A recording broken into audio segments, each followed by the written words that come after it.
2008년 금융위기, 그때 주식시장은 어떤 상황이었을까요? 그 당시 나스닥은 단순한 주가 폭락이 아니었습니다. 정치와 경제 위기가 뒤얽히면서 엄청난 변동성을 보였죠. 이 과거의 흐름을 알면 앞으로의 위기 때 대응 전략을 미리 계획할 수 있습니다. 최근 몇 년간 나스닥이 왜 이렇게 핫했는 줄 아시나요? 자유의 나라 미국의 나스닥은 전 세계 기술주의 상징으로 역사의 흐름과 밀접한 관계를 가지고 있었습니다. 1990년대 인터넷의 발전, 2020년대 AI 발전과 같은 혁신이 일어나 세상이 바뀔 것이라는 기대가 커질 때 미국 기술주의 상징인 나스닥의 상승폭이 매우 커져왔었죠. 하지만 상승이 큰 만큼 조정장이 오면 하락폭도 어마어마했습니다. 먼저 2000년 닷컴 버블 붕괴 때 당시 나스닥은 역사적 최고점인 5048포인트까지 치솟았다가 2000년까지 1100포인트대로 급감하게 되는데요. 게다가 이때 설상가상으로 9.11 테러까지 터지면서 나스닥은 오랜 기간 회복할 기미를 보이지 못했습니다.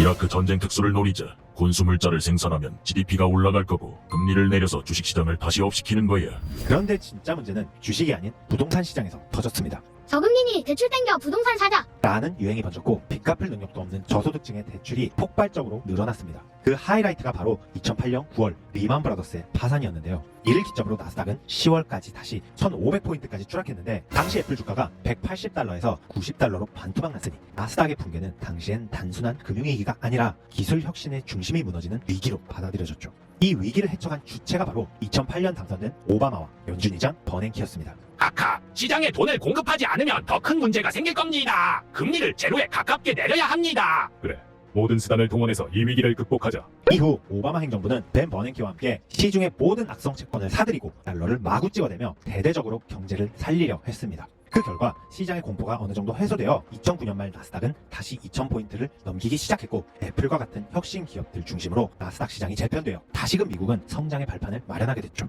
그로부터 14년이 지난 지금까지 계속된 유동성 정책으로 인해 풀린 돈이 주식시장으로 몰려가면서 나스닥은 무려 2024년 현재 18,000포인트까지 무려 600%가 상승했습니다. 2008년 금융위기 동안 나스닥의 폭락과 회복 과정을 통해 배울 수 있는 가장 큰 교훈은 경제 위기 상황에선 정치적 결정이 시장을 구했다는 겁니다. 현재도 우리는 비슷한 상황에 직면할 가능성이 있는데요. 장기간 고금리로 인한 금융기관 파산 소식이 들려오고 이 같은 문제를 해결하고자 돈풀기가 겹치는 현 상황. 혹시라도 2008년과 같은 금융위기가 다시 찾아온다면 나스닥은 다시 한번 큰 변동성을 겪을 수 있겠죠. 투자자라면 이러한 변동 속에서도 기회를 찾을 수 있어야죠. 2008년처럼 대규모 금리 인하가 찾아온다면 TLT와 같은 미국채 ETF를 사서 보유할 수도 있겠고 혹시 모를 유동성장을 대비한다면 QQQ와 같은 미국 나스닥 ETF 보유를 대비할 수도 있을 겁니다. 미래가 어떻게 흘러갈지는 누구도 모르겠지만 우리는 역사란 귀한 선물을 통해 미래를 대비할 수 있죠. 역사는 늘 말해왔습니다. 시장을 움직이는 건 정치의 힘 또한 막강했다는 것을.